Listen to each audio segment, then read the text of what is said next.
Hello my dear student, आज की class में हम लोग पढ़ने वाले हैं एप्लीकेशन ऑफ ट्रिग्नोमेट्री। तो अभी तक ट्रिग्नोमेट्री को लेके जो भी कॉन्सेप्ट्स आपने पढ़ा है, जो भी आइडेंटिटीज पढ़ी हुई है, उसका प्रैक्टिकल एप्लीकेशन हम लोग देखेंगे। तो सबसे पहली बात है, ट्रिग्नोमेट्री को सॉल्व करते वक्त हमने देखा कि trigonometry is only applicable for the right angle triangle. Trigonometry is only applicable for the right angle triangle. अगर राइट एंगल को छोड़ करके कुछ भी और दिया हुआ है तो आप उसमें ट्रिग्नोमेट्री नहीं लगा पाएंगे, राइट। और जब भी आप बात करते हैं राइट एंगल ट्राइंगल की, तो राइट एंगल ट्राइंगल में एक होता है हाइपोटेन्यूज, राइट, जो कि एंगल 90 के ऑपोजिट वाला साइड होता है। जिस एंगल की आप बात कर रहे हैं उसके जो साइड वाला होता है उसे हम एडजेसेंट बोलते हैं, और जो ऑपोजिट वाला होता है उसे हम ऑपोजिट बोलते हैं, राइट। अब इसको मैं अगर नाम दे दूं, let's say this is A, this is B, this is C. अगर आपने ट्रिग्नोमेट्री नहीं पढ़ी होगी तो ऐसे में अगर कोई आपको दो साइड दे दे तो तीसरी साइड आप निकाल सकते हैं using Pythagoras theorem. Using Pythagoras theorem कोई भी दो साइड अगर आपको दी गई हो, तीसरी साइड आप पाइथागोरस थ्योरम से निकाल सकते हैं। लेकिन ट्रिग्नोमेट्री सीखने के बाद अगर आपको कोई भी एक साइड दी गई हो और एक एंगल दिया गया हो तो बाकी दो साइड आप निकाल सकते हैं using sine theta, cos theta, tan theta, right. Majorly यही तीन यूज होते हैं। बाकी कॉस एक्स साइन कॉट जो है वो तो इन्हीं के इनवर्स होते हैं साइन कॉस टेन के, इसके लिए उनकी जरूरत उतनी खास पड़ती नहीं है, ऑलराइट। पर साइन कॉस एंड टेन की जरूरत आपको पड़ती है, राइट। तो पाइथागोरस थ्योरम क्या होता है, दो साइडें दी गई हैं, तीसरी साइड आप निकाल सकते हो। जबकि ट्रिग्नोमेट्री से एक साइड और एक एंगल दिया हुआ है तो आप बाकी दो साइड निकाल सकते हो। तो कल के दिन अगर एग्जाम में कोई ऐसा क्वेश्चन आ जाता है जिसमें एंगल नाम की कोई चीज नहीं दी हुई है और हाइट और आपको बोल रखा है कि इसकी साइड निकालो, ट्रायंगल की साइड, तो समझ लीजिए कि वहां पर कहीं ना कहीं पाइथागोरस थ्योरम एसोसिएटेड है, राइट। लेकिन अगर कोई ऐसा ट्रायंगल है, राइट एंगल होना चाहिए, ध्यान रखना, पाइथागोरस भी right angle triangle and trigonometry भी राइट एंगल ट्रायंगल, ऑलराइट। तो अगर राइट एंगल ट्रायंगल दे रखा है और उसमें एंगल दे रखा है तो समझ जाइए कि कहीं ना कहीं उसमें ट्रिग्नोमेट्री इन्वॉल्व जरूर होगी, ओके। एक बार फिर से याद दिला देता हूं मैं आप लोगों को, आपने क्या पढ़ा था, साइन थीटा। तो sine theta is the ratio of, sine theta is the ratio of opposite and hypotenuse. Opposite and hypotenuse का रेशियो होता है। Cos theta is the ratio of adjacent upon hypotenuse and tan theta is the ratio of opposite upon opposite upon adjacent, ठीक है, याद आया। तो यही चीजें हम लोगों ने पढ़ी थी पिछले चैप्टर में। नाउ एक एग्जांपल से समझते हैं। मान लीजिए किसी ने ऑपोजिट की जो वैल्यू है वो 5 दे रखी है और आपको बोल रखा है एडजेसेंट निकालो, एडजेसेंट निकालो। तो ऑपोजिट एंड एडजेसेंट का रिलेशन किस में आता है, 10 में आता है। और मान लेते हैं कि ये जो एंगल है ये किसी ने दे रखा है 45 degree, let's say this angle is 45 degree. तो क्या करेंगे हम लोग, तो देखिए लगाएंगे tan 45। तो tan 45 डिग्री क्या होता है, तो tan 45 is what, opposite upon adjacent. This is opposite upon adjacent, ठीक है। तो tan 45 होता है 1 इज इक्वल्स टू, ऑपोजिट की वैल्यू कितनी है 5 divided by adjacent. So adjacent इधर जाके मल्टीप्लाई हो जाएगा, so adjacent will be equal to 5। तो एडजेसेंट की वैल्यू भी कितनी आई, 5 आई। एडजेसेंट की वैल्यू कितनी आई, 5 आई। तो ये अगर 5 है, ये अगर, तो ये 5 निकल के आया, ठीक है। और सिमिलरली किसी ने बोला कि ये हाइपोटेन्यूज निकालो, हाइपोटेन्यूज निकालो, तो हाइपोटेन्यूज के लिए भी हम यूज कर सकते हैं। तो देखो, आप ऑपोजिट का इस्तेमाल करके हाइपोटेन्यूज निकाल सकते हो या तो एडजेसेंट का इस्तेमाल करके हाइपोटेन्यूज निकाल सकते हो। तो एक काम करते हैं, पहले ऑपोजिट का इस्तेमाल करके हाइपोटेन्यूज निकालते हैं। तो मुझे बताओ ऑपोजिट और हाइपोटेन्यूज का रेशियो किस में आता है, किस में आता है, साइन में आता है। एंगल क्या यहाँ पर 45, तो मैं यहाँ पर क्या लूंगा, साइन 45। तो sine 45 will be equal to opposite upon hypotenuse, this is opposite upon hypotenuse. तो साइन 45 कितना होता है भाई, साइन 45 होता है 1/√2। ऑपोजिट कितना है 5 और हाइपोटेन्यूज क्या है वही तो निकालना है। इसका मतलब हाइपोटेन्यूज क्या हो जाएगा, तो हाइपोटेन्यूज इधर आ जाएगा। सो हाइपोटेन्यूज इज इक्वल टू 5 और √2 उधर जाके मल्टीप्लाई हो जाएगा, ठीक है। तो निकल गया हाइपोटेन्यूज की वैल्यू, कितनी निकल गया हाइपोटेन्यूज की वैल्यू 5√2, राइट। आप चाहो तो एडजेसेंट की हेल्प से भी हाइपोटेन्यूज निकाल सकते थे, आप चाहो तो एडजेसेंट की हेल्प से भी हाइपोटेन्यूज निकाल सकते थे। देखते हैं जैसे, तो अगर एडजेसेंट और हाइपोटेन्यूज की मैं बात करूं तो वो किस में आता है, साइन कॉस टेन किस में आता है, कॉस में आता है। तो यहाँ पे मैं लिख देता हूं cos 45 इज इक्वल्स टू, ये एंगल क्या है 45, इसलिए cos 45। तो cos 45 equal to adjacent upon hypotenuse. तो cos 45 कितना होता है, cos 45 भी 1/√2 होता है। एडजेसेंट कितना है 5 और हाइपोटेन्यूज वही तो निकालना है। इसका मतलब hypotenuse will be equal to √2 उधर मल्टीप्लाई हो जाएगा, तो आंसर कितना आ जाएगा 5√2। तो देखो पहले भी 5√2 आया था, अभी भी 5√2 आया है। तो ट्रिग्नोमेट्री की हेल्प से, ट्रिग्नोमेट्री की हेल्प से अगर कोई साइड दी हुई है, एंगल दिया हुआ है, तो बाकी दो साइड भी आप निकाल सकते हैं। बस इतना देखना पड़ेगा कि उसमें साइन लगेगा, कॉस लगेगा, टेन लगेगा, किसकी हेल्प से आप किसे निकाल रहे हैं। ऑपोजिट की हेल्प से हाइपोटेन्यूज निकाल रहे हैं या हाइपोटेन्यूज की हेल्प से ऑपोजिट निकाल रहे हैं तो साइन थीटा लगेगा। अगर एडजेसेंट की हेल्प से हाइपोटेन्यूज निकाल रहे हैं या हाइपोटेन्यूज की हेल्प से एडजेसेंट निकाल रहे हैं तो कॉज लगेगा। अगर ऑपोजिट की हेल्प से एडजेसेंट निकाल रहे हैं या एडजेसेंट की हेल्प से ऑपोजिट निकाल रहे हैं तो tan थीटा लगेगा। Clear everyone? चलिए, ये कहानी जो है ये हमने पिछले चैप्टर में भी पढ़ी थी, एक बार जस्ट मैंने आपको रिवाइज करवा दी। अब सीधा क्वेश्चंस पे आते हैं। आप चाहो तो वीडियो पॉज करके इसको लिख सकते हो और अगर आपको याद है, समझ में आ चुका है तो आगे बढ़ सकते हैं। ठीक है, तो चलिए बढ़ते हैं आगे नेक्स्ट क्वेश्चन पे। Right, now this is the question. A circus artist is climbing a 20 metre long rope. ठीक है, एक सर्कस का आर्टिस्ट है, ये 20 मीटर लंबी रोप है ये, राइट? तो इसको चढ़ रहा है, which is tightly stretched and tied from the top of a vertical pole. ये देखिए, ये ए बी क्या है, this is a pole. A B क्या है यहाँ पर, दिस इज अ पोल। और ये क्या है, ए सी, ये रोप है, ये एक रस्सी है। ठीक है, find the height of the pole if the angle made by the rope with the ground level is 30 degree. तो ये एंगल 30 डिग्री है। ठीक है, ये जो है what is this, this is the rope. ठीक है, ये रोप खंबे के साथ ऐसे में अटैच्ड है, उसकी लेंथ 20 सेंटीमीटर है, 20 मीटर है, एंगल 30 डिग्री है। आपको बोल रखा है लेंथ ऑफ द पोल। तो भाई बहुत ही आसान है।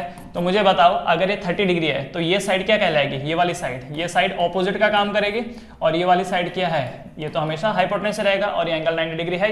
याद रखना, trigonometry is only applicable for the right angle triangle. अगर राइट एंगल ट्राइंगल है तभी लगाएंगे, अदरवाइज नहीं लगाएंगे। ठीक है, बड़ी क्लास में चले जाओगे तो पता चलेगा कि ये तो हर जगह लग रहा है ट्रिग्नोमेट्री, पर एटलीस्ट क्लास 10th में ये only applicable for the right angle triangle.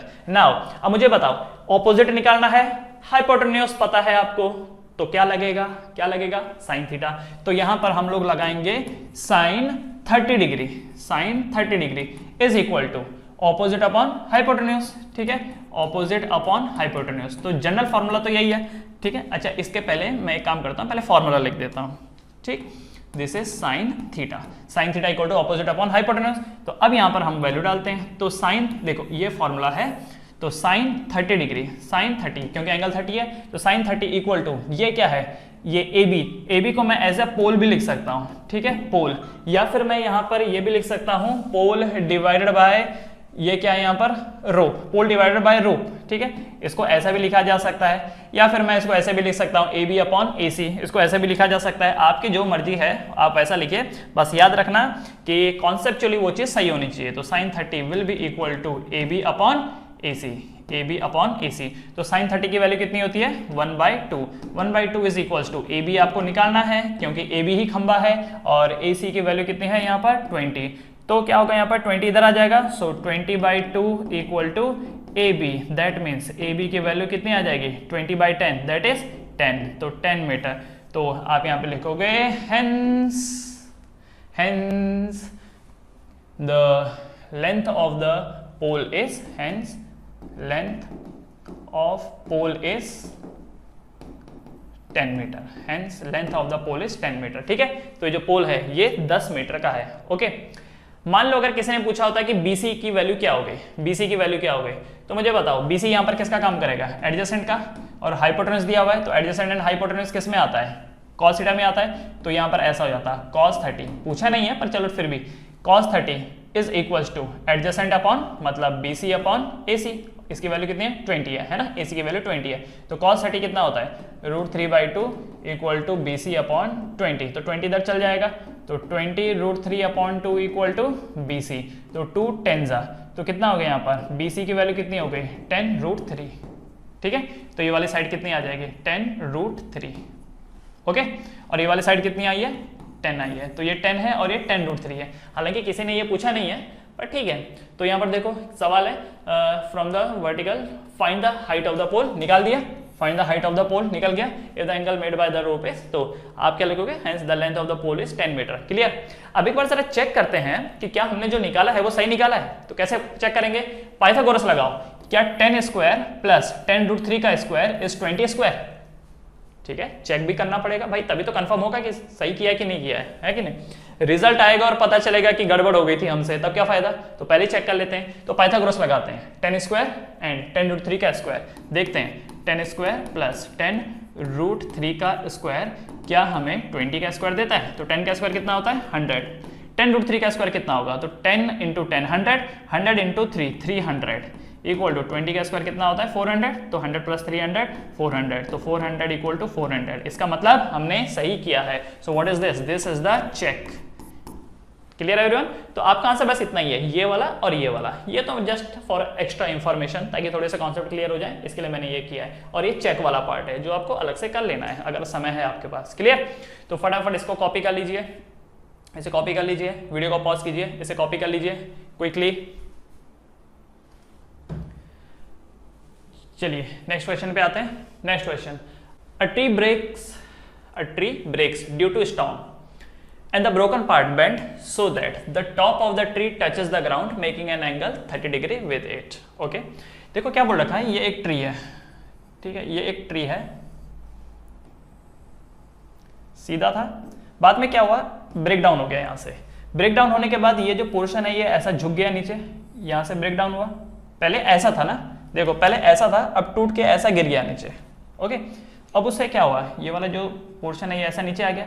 और क्या बोल रखा है यहाँ पे कि so that the top of the tree touches the ground and make angle 30 degree. ये जो टॉप ऑफ द ट्री है, टॉप ऑफ द ट्री, तो टॉप यही है जो कि पहले ऐसा था, अब टूट के गिर गया ना, तो ये टॉप है। ये जो टॉप ऑफ द ट्री है ये जमीन से कितना एंगल बना रहा है, ये एंगल बना रहा है 30 डिग्री। ठीक है, top of the tree touches the ground making an angle 30 degree with it, तो जमीन से 30 डिग्री बना रहा है। The distance between the foot of the tree to the point where the top touches the ground is 8 meter. तो the distance between foot of the tree, tree का foot ये है, ठीक है, और टॉप ये है, ये फुट है और ये टॉप है, इस दोनों का बीच का जो डिस्टेंस है वो कितना बता रखा है 8 metre. Okay, find the height of the tree, इस ट्री का हाइट बताइए। तो एक चीज देखो जरा, suppose this is A, this is B, this is C and this is D. एक बात आप जानते होंगे कि जो ट्री का हाइट है वो यही होगा AC, AC मतलब AB प्लस BC, एंड क्योंकि यही पोर्शन टूट के ऐसा हुआ है तो इसका मतलब जो लेंथ इसकी होगी वही लेंथ इसकी भी होगी, क्योंकि यही तो टूटा है, यहाँ से ठक करके ऐसे गिरा ना, तो ये और ये लेंथ सेम है। ऑलराइट, तो मैं यहाँ पर एक चीज बोल सकता हूं कि हाइट ऑफ ट्री जो है, height of tree is equal to AB plus BC। Height of the tree is what, AB plus BC, right. Since BC equal to BD, क्योंकि BC और BD सेम है तो मैं इसी चीज को ये भी लिख सकता हूं कि AB प्लस BD है कि नहीं। हाइट ऑफ द ट्री क्या हो जाएगा, AB प्लस BD, राइट। तो ये देखो, ये AB एंड BD को ऐड कर दो तो इसको खड़ा कर देंगे तो वापस ट्री का हाइट बन गया। तो इसका मतलब आपको एक तो ये वाली साइड निकालनी है और आपको एक ये वाली साइड निकालनी है। ऑलराइट, तो चलिए निकालेंगे।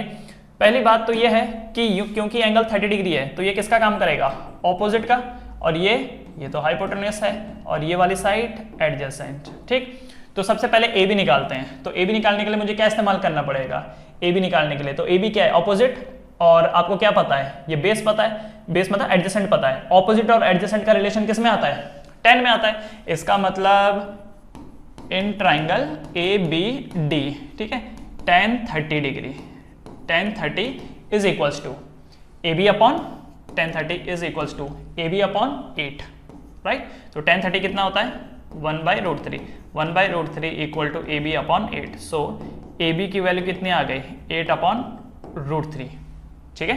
AB की वैल्यू कितनी आई 8/√3, तो AB यहाँ पे डाल देंगे। दूसरा BD की वैल्यू क्या है, BD की वैल्यू, तो BD की वैल्यू निकालने के लिए सेम वही काम करेंगे। यहाँ पर ये हाइपोटेन्यूस निकालना है, हाइपोटेन्यूस निकालना है और आपको एडजेसेंट पता है। वैसे देखा जाए तो अभी तो आपको AB भी पता है, चलो किससे भी निकाल सकते हो, क्योंकि ये वाली जो ऑपोजिट है ये कितना है, ये 8/√3 अभी निकाला ना, तो या तो इससे ये निकाल लो या तो इससे निकाल लो, कोई सा भी आप कर सकते हो। तो मैं एक काम करता हूँ, एडजेसेंट की हेल्प से हाइपोटेन्यूस निकालता हूँ। तो क्या लगाना पड़ेगा, क्या लगाना पड़ेगा, cos theta.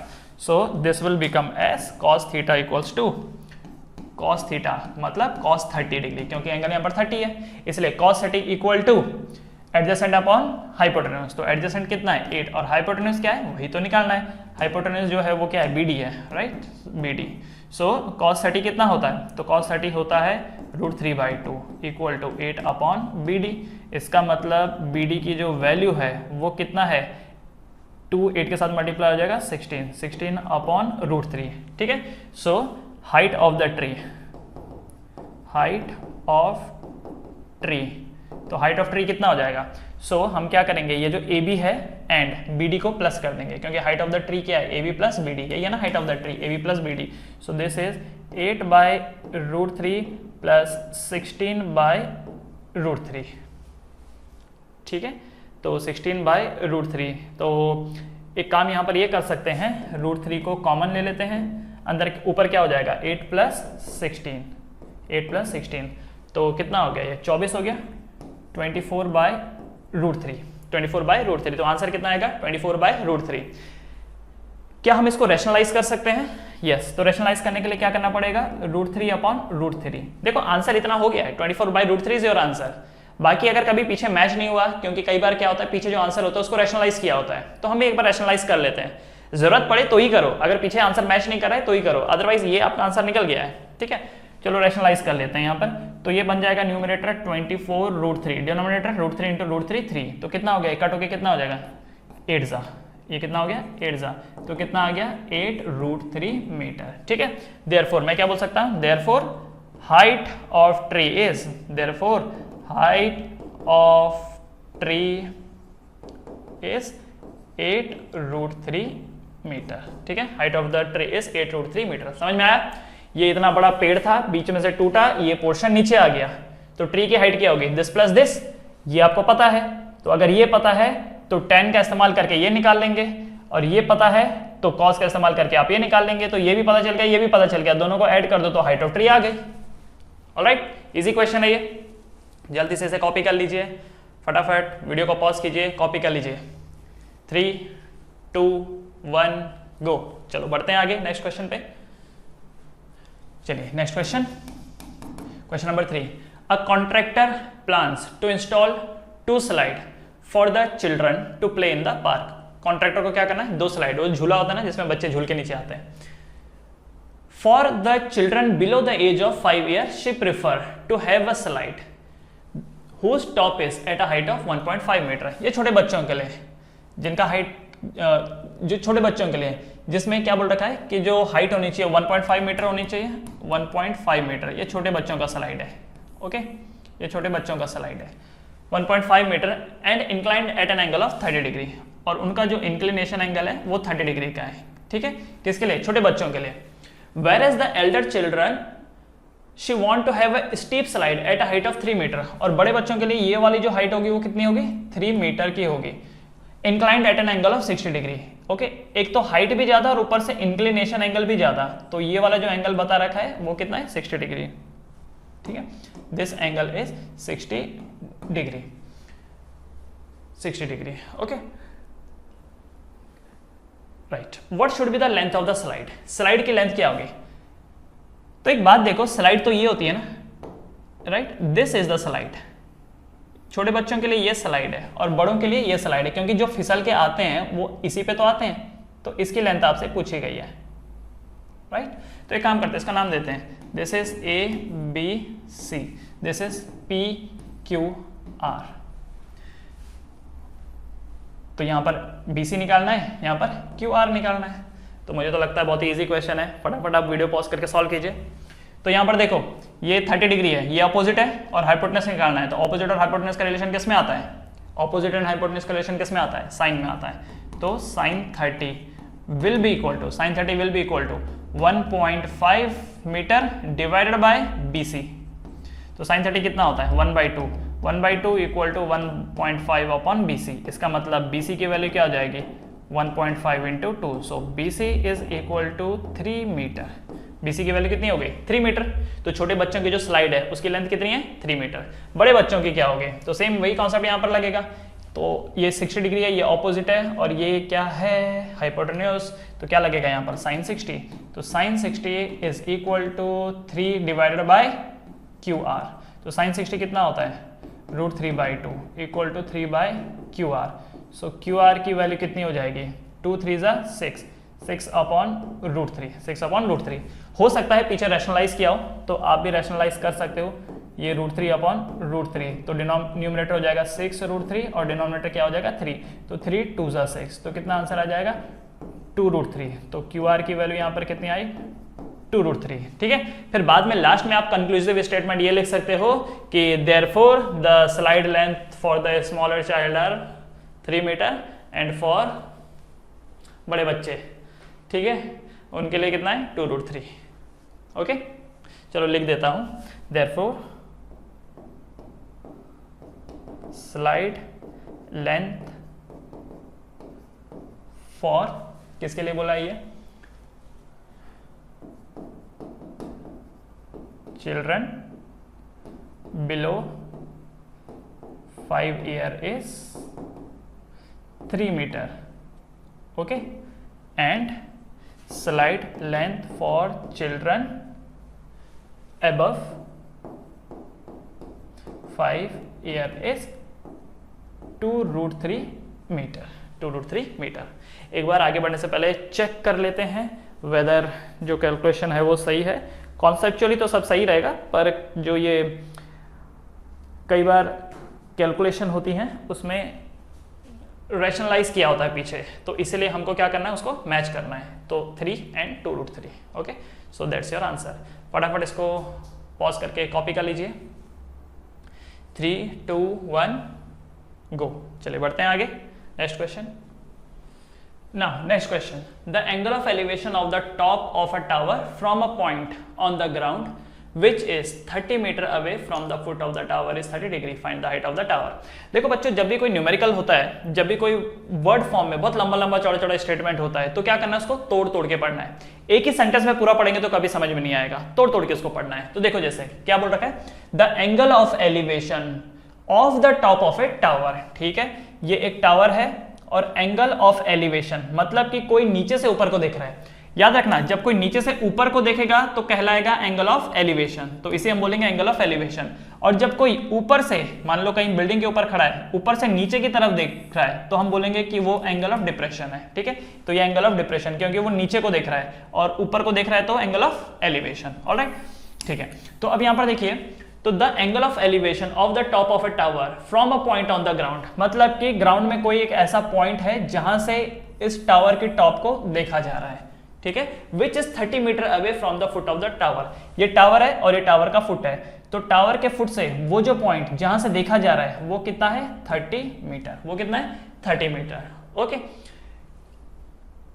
30 metre away from the foot of the tower is 30 degree. And जो यहां पर एंगल है, ये एंगल कितना है, 30 डिग्री है। ठीक है, तो फिर से एक बार पढ़ो, the angle of elevation of the top of a tower, the angle of elevation of the top of a tower from a point on the ground, top of the tower from a point on the ground which is 30 meter away from the foot of the tower.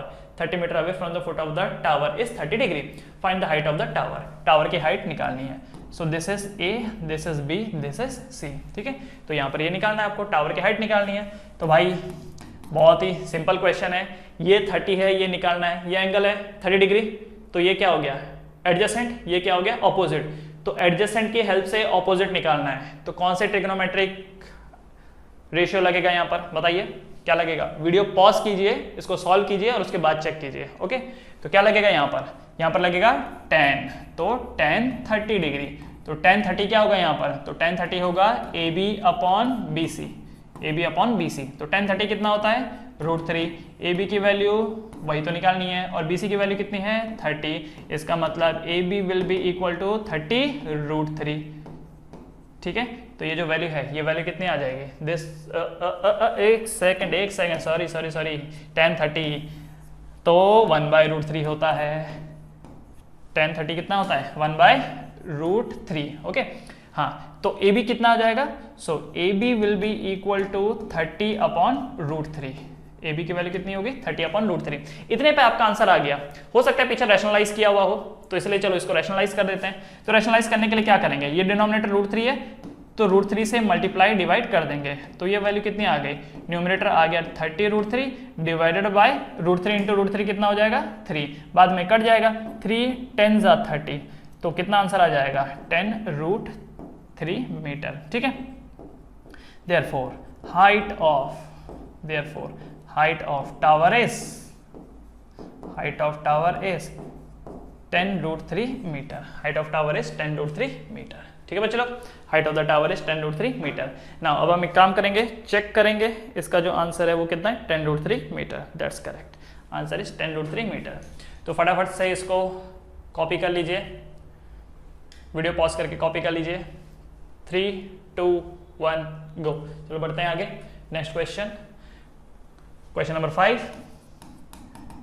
A kite is flying at a height of 60 meter above the ground. ठीक है जी, ये एक पतंग है, ये जमीन से 60 metre की ऊंचाई पे उड़ रही है। ठीक है, ये जमीन से ऊंचाई पे उड़ रही है। The string attached to the kite is temporary tied to a point on the ground. इससे जो रस्सी अटैच्ड है उसको टेम्पररी, देखो रस्सी ऐसी होगी, उसको टेम्पररी अटैच किया हुआ है, इस रस्सी को एज अ टेम्पररी अटैच किया हुआ है, ये रस्सी है ग्राउंड से। ठीक है, the inclination of the string with the ground is 60 degree. तो ग्राउंड से ये जो इंक्लिनेशन है ये कितना है, 60 डिग्री है।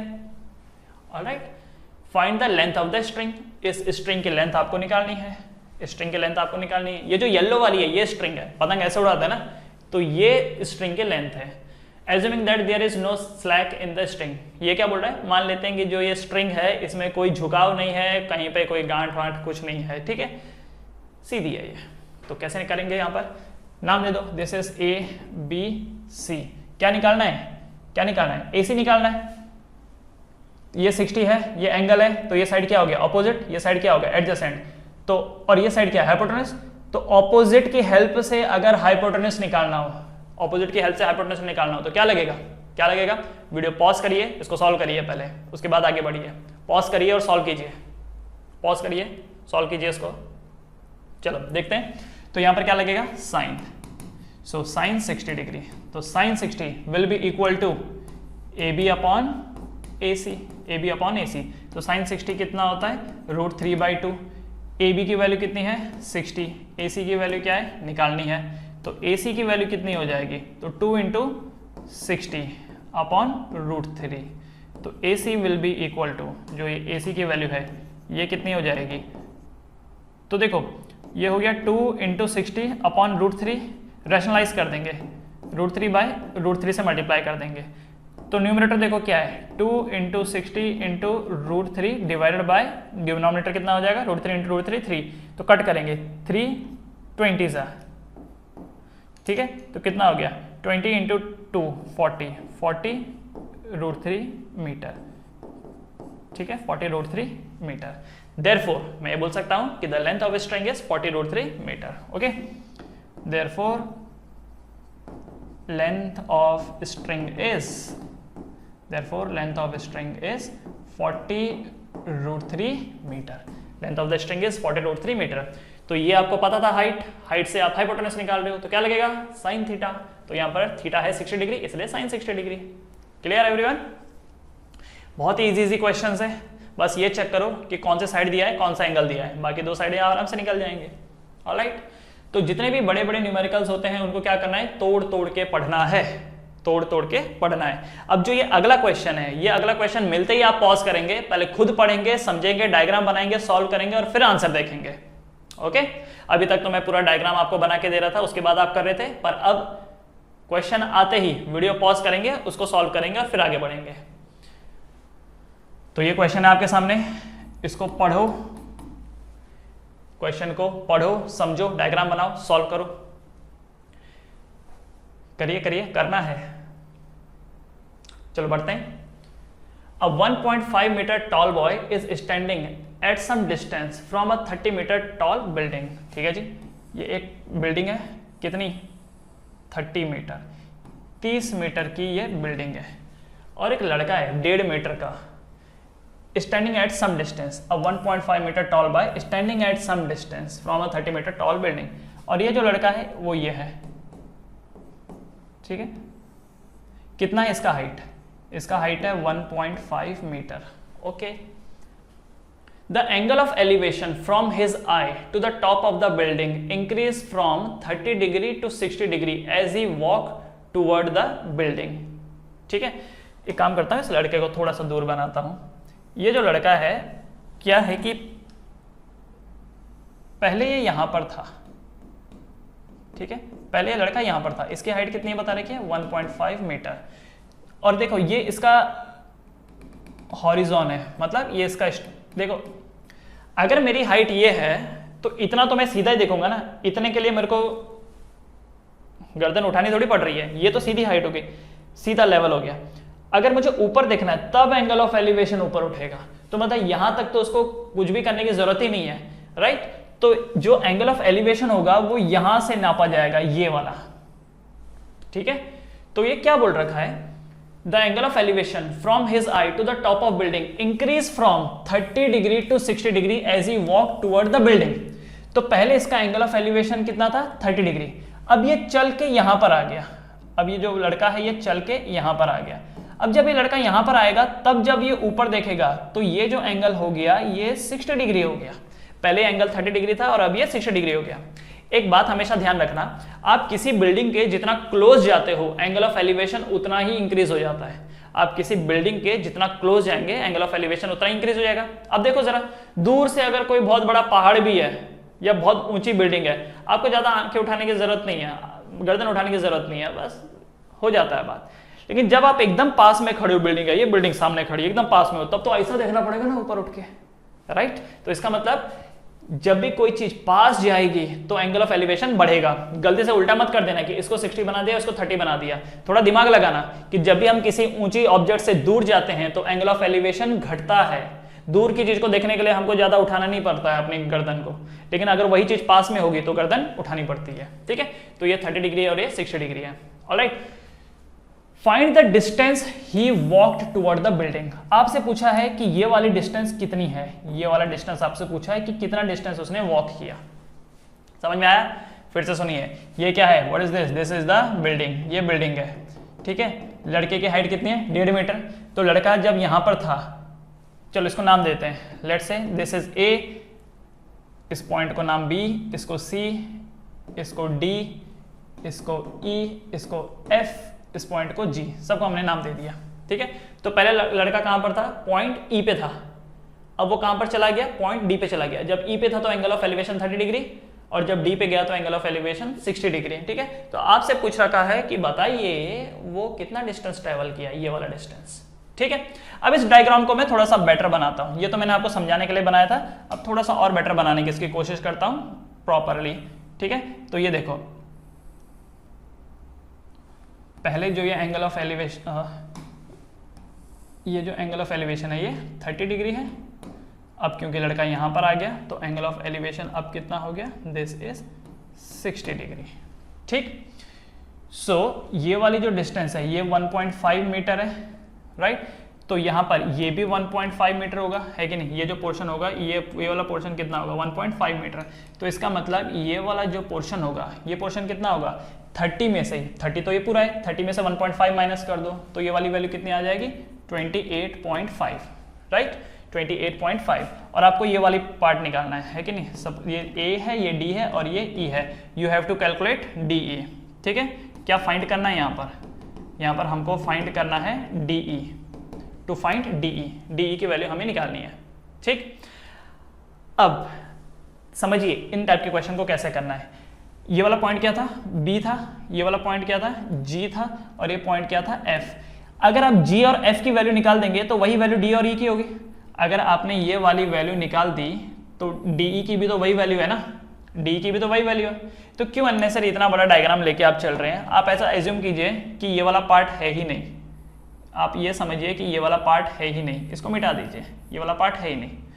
तो ये दो ट्राइंगल आपको दिख रहे हैं, तो ये दो ट्राइंगल आपको दिख रहे हैं, ठीक है। ये वाला क्या था, सी, तो ये C B G and F, C B G and F, ठीक है। तो ये वाली वैल्यू निकालनी है। सो दिस इज बी, हाँ this B G F, alright.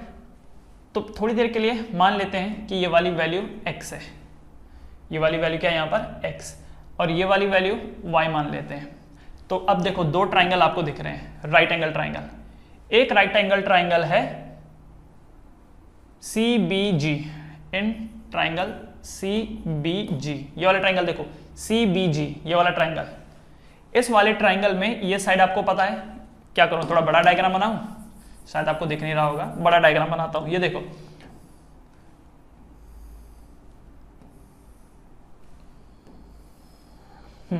तो ये है 60 डिग्री, ये है 30 डिग्री, ये वाली साइड कितनी है 28.5। ये जो नीचे वाला पोर्शन है इससे अपने को मतलब नहीं है, ठीक है, नीचे वाला पोर्शन इससे अपने को मतलब नहीं है।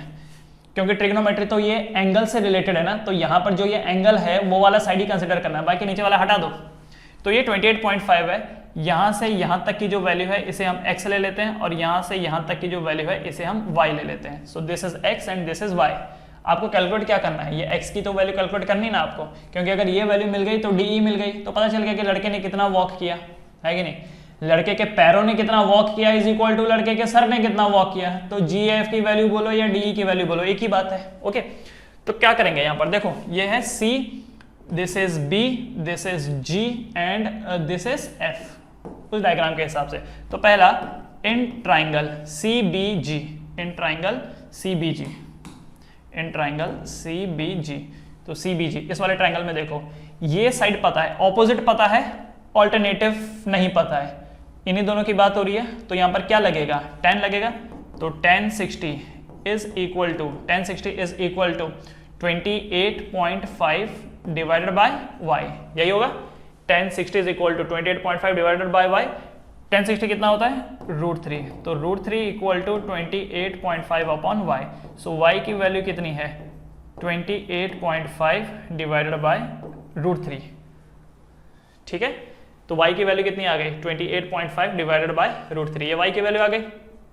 ओके, इसके बाद अब आप एक चीज देखिए, in triangle CBF, triangle CBF, इसमें देखिए ये वाली साइड 28.5 है और ये वाली साइड निकालनी है ना। अब तो y की वैल्यू भी आपको पता चल गई, पहले तो y की वैल्यू पता नहीं थी, अब तो y की वैल्यू पता चल गई 28.5, ठीक है। हाँ, अच्छा ये क्या कर सकता है, इसको रैशनलाइज थोड़ा और कर सकते हैं, यस, √3 अपॉन √3 से इसको रैशनलाइज कर सकते हैं। तो न्यूमरेटर आ जाएगा 28.5 √3, 28.5 √3 अपॉन 3। तो फर्दर कर सकता है ये, तो ये वैल्यू कितनी हो जाएगी,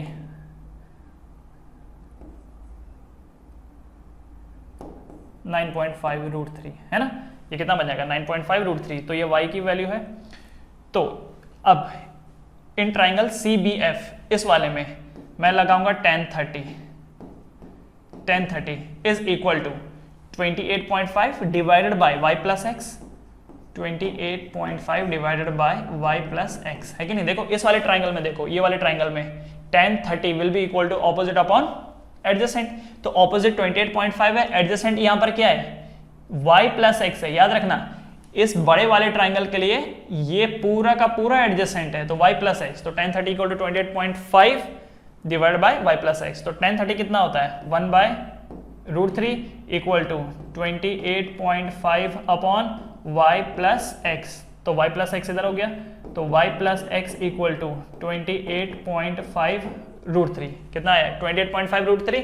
अब आपको एक चीज पता है कि y की वैल्यू तो ऑलरेडी निकाल चुके हो 9.5 √3, तो y की जगह पर लिख दो 9.5 √3 plus x is equal to 28.5 √3, ठीक है। फर्दर इधर सॉल्व करता हूं मैं, तो ये वाली वैल्यू इधर चल जाएगी। So x is equal to 28.5 √3 minus 28.5 √3 minus 9.5 √3 उधर चल जाएगा, 9.5 √3 इधर चल गया।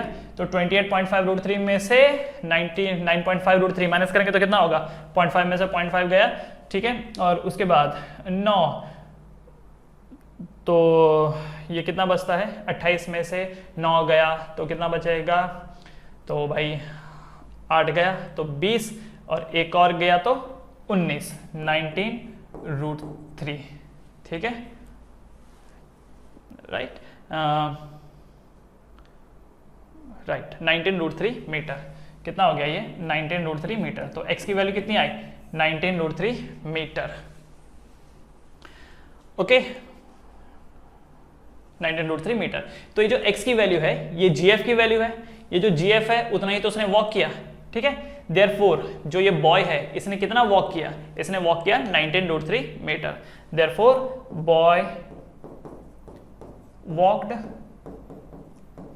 19 √3 मीटर। कितना वॉक किया इसने, 19 √3 मीटर। एक बार जरा चेक कर लेते हैं आगे बढ़ने से पहले। याद रखिएगा हमेशा चेक करना है, बिना चेक किए आगे नहीं बढ़ना है। तो 19 √3 meter is the right answer, ठीक है। एक बार फिर से समझाता हूं इस क्वेश्चन में हुआ क्या। ये ट्राइंगल है, लड़का पहले यहाँ खड़ा था, अब लड़का यहाँ चला गया। जब वो यहाँ पर था तो एंगल ऑफ एलिवेशन 30 डिग्री था, जब वो यहाँ पर पहुंचा तो एंगल ऑफ एलिवेशन 60 डिग्री हुआ। लड़के की हाइट 1.5 मीटर है, तो बिल्डिंग की हाइट में से 1.5 हम माइनस कर देंगे, क्योंकि ये जो 30 मीटर है, ये 30 मीटर टोटल हाइट है, तो टोटल हाइट में से इतने का कोई मायने नहीं रखता, टोटल हाइट में से इतना कोई मायने नहीं रखता। क्यों? क्योंकि लड़के को तो इससे ऊपर देखना है ना, तो ये जो भी एंगल ऑफ एलिवेशन है ये इससे ऊपर के लेवल के लिए है, इसलिए नीचे वाला पार्ट हमने मिटा दिया और सिर्फ इतना ही ट्राइंगल कंसीडर किया। तो अगर 1.5 हिस्सा मिटा दोगे तो बिल्डिंग की अब कितनी हाइट रह गई है? 28.5 मीटर। तो जो भी कैलकुलेशन होगा 28.5 मीटर के बेसिस पे होगा। अब यहाँ पर दो ट्राइंगल बन रहे हैं, ये देखो यहाँ पर दो ट्राइंगल बन रहे हैं, एक ये वाला छोटा ट्राइंगल और एक बड़ा ट्राइंगल। तो छोटे ट्राइंगल में ऑपोजिट पता है, बेस निकालना है, तो 28.5 और ये y, तो y निकाला। अब इस बड़े वाले ट्राइंगल में ऑपोजिट पता है, बेस क्या है y प्लस एक्स, तो दोनों का अलग अलग कैलकुलेशन किया। तो यहाँ पर y इक्वल टू वैल्यू आई और यहाँ पर x plus y equal to value आई। y की वैल्यू पता थी, यहाँ पे डाल दी, उससे x की वैल्यू आ गई। सो ये जो x की वैल्यू है यही तो वो डिस्टेंस है जो उस लड़के ने मूव किया, ठीक है। Therefore the boy walked 19√3 meter. Boy कितना वॉक किया? 19√3 मीटर, ठीक है। आगे चल करके ना बहुत सारे ऐसे क्वेश्चन आएंगे जिसमें डुअल ट्राइंगल्स होंगे, डुअल राइट एंगल ट्राइंगल। देखो याद रखना, आगे बहुत सारे क्वेश्चन, आई थिंक लगभग ऐसे क्वेश्चन आने वाले हैं जिसमें एक ही ट्राइंगल के अंदर दो ट्राइंगल है, तो एक की वैल्यू अगर यहाँ पर x हो जाएगी, दूसरे की वैल्यू इसको y कर देना, और ये तीसरी वैल्यू कुछ ना कुछ तो दिया ही होगा, ये वाली वैल्यू कुछ ना कुछ तो दिया ही होगा, कोई कांस्टेंट दिया होगा। तो एक इस वाले ट्राइंगल में लगाओगे वैल्यू और एक इस बड़े वाले ट्राइंगल में लगाओगे, ठीक है। एक इस छोटे वाले ट्राइंगल में लगाना है एंड फिर एक इस बड़े वाले ट्राइंगल में लगाना है। तो दो अलग अलग इक्वेशन बनेगी और उन दोनों इक्वेशन में दो अननोन होंगे, एक होगा x और एक होगा y, बस।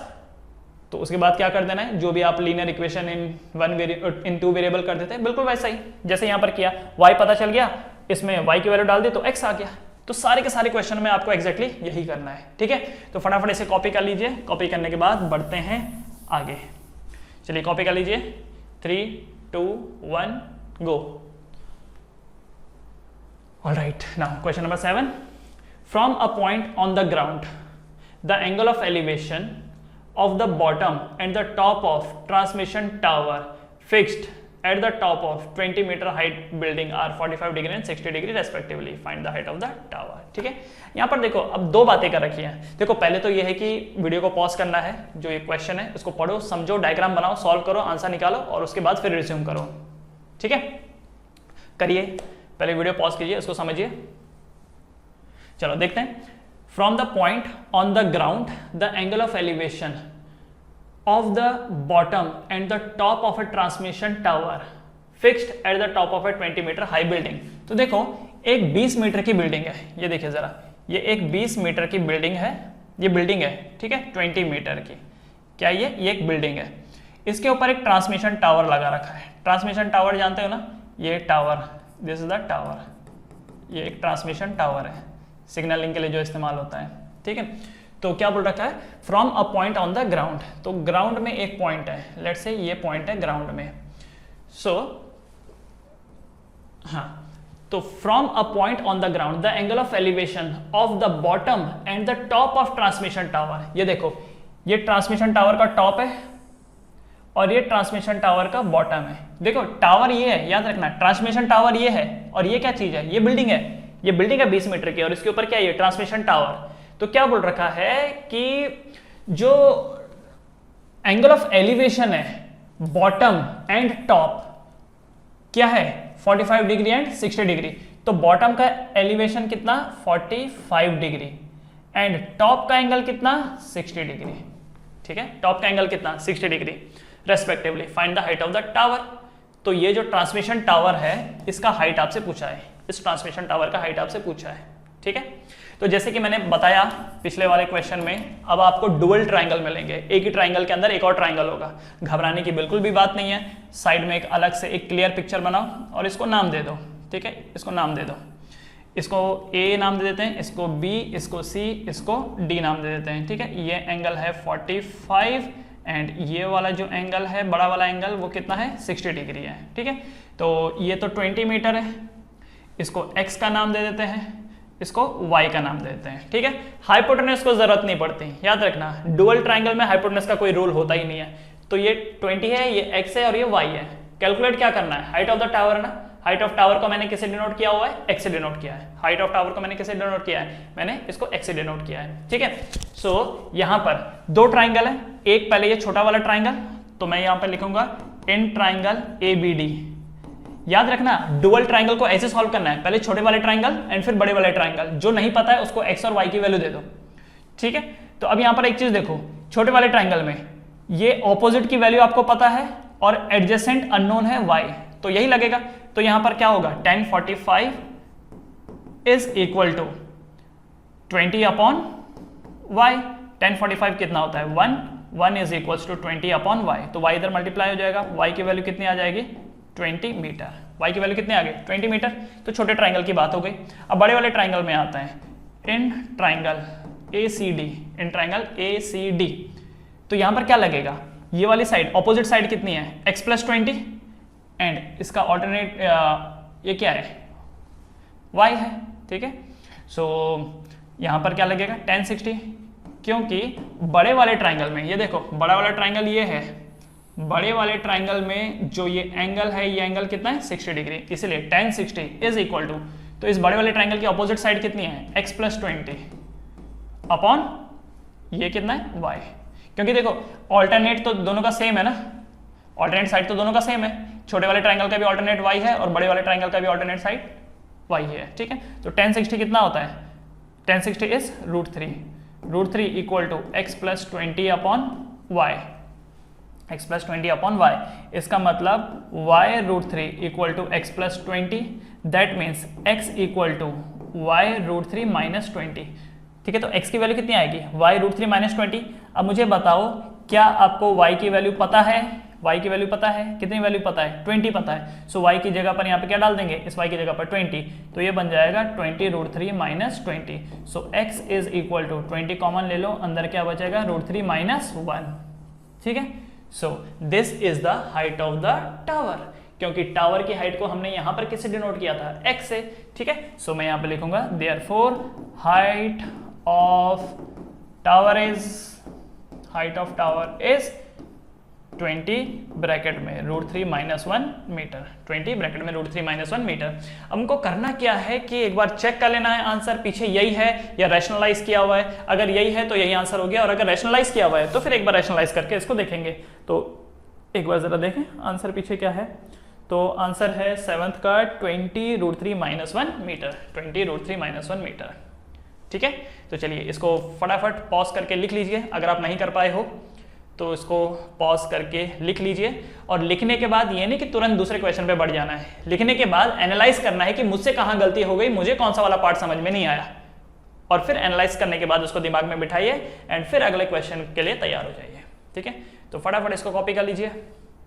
3 2 1 गो। चलो बढ़ते हैं आगे। Now next question, a statue 1.6 meter tall stand on the top of pedestal, ठीक है। देखो ये पेडिस्टल होता है, पेडिस्टल मतलब अब देखो किसी की अगर मूर्ति बनानी हो तो ऐसा थोड़ी है कि जमीन साफ किया, झाड़ू वाड़ू मारा, सीधा मूर्ति डाल दी, ऐसा नहीं होता। जमीन को प्लेन करने के बाद उसके ऊपर एक पेडिस्टल बनाया जाता है, हिंदी में चबूतरा बोलते हैं उसको, मतलब एक ब्लॉक, एक सीमेंट का एक ब्लॉक बनाया जाता है एंड फिर उसके ऊपर एक स्टैचू को खड़ा किया जाता है, ठीक है। जैसे स्टैचू ऑफ यूनिटी वो इसके ऊपर खड़ा किया है, ठीक है। ये देखो ये एक स्टैचू है, ऑलराइट।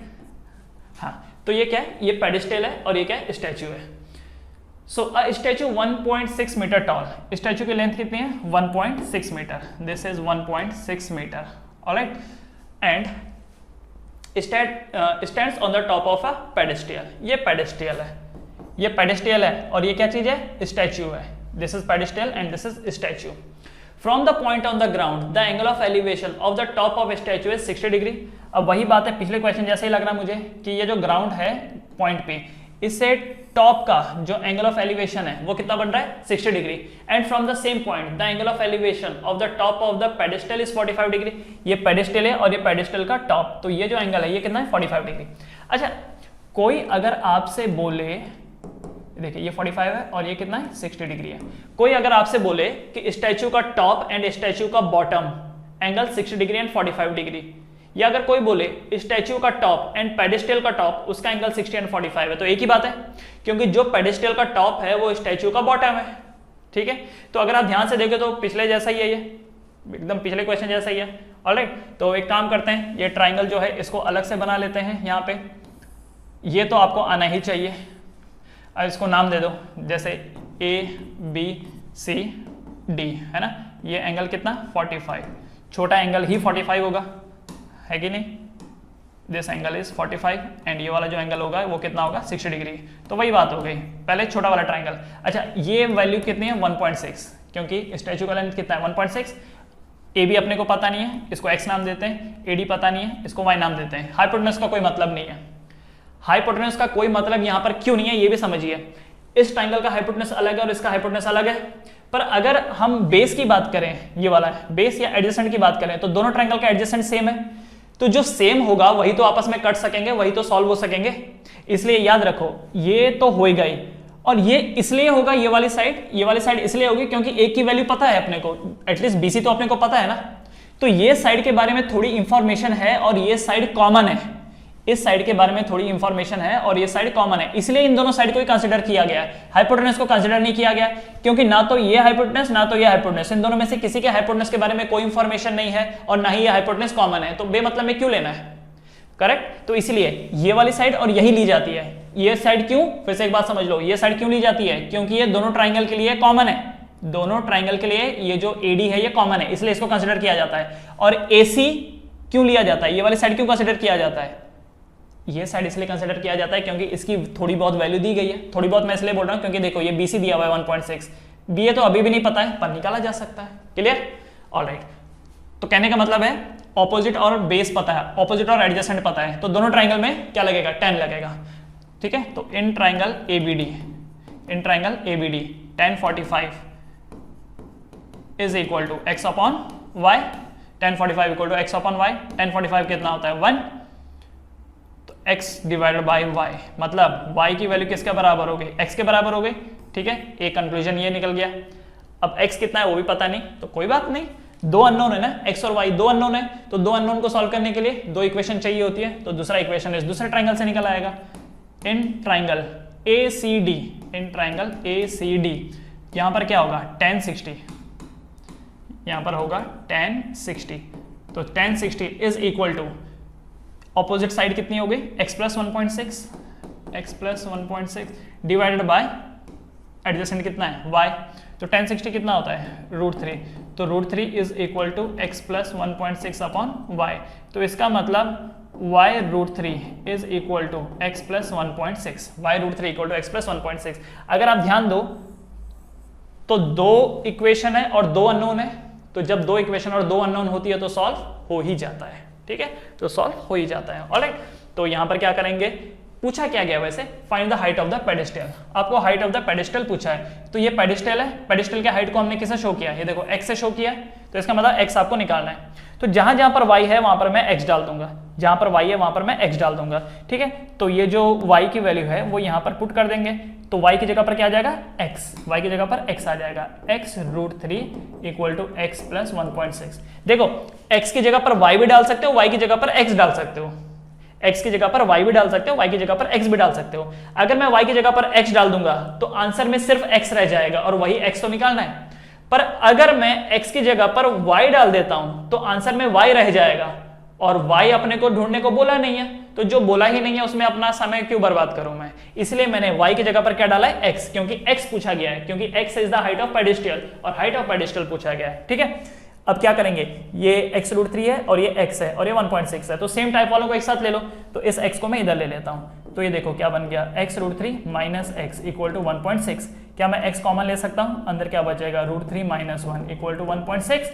अब उसके बाद फर्दर ये x इक्वल टू क्या बन जाएगा, x equal to 1.6 divided by √3 minus 1, ठीक है, meter. So this is the answer. तो हाइट ऑफ द पेडेस्टल कितना है 1.6 अपॉन √3 माइनस 1।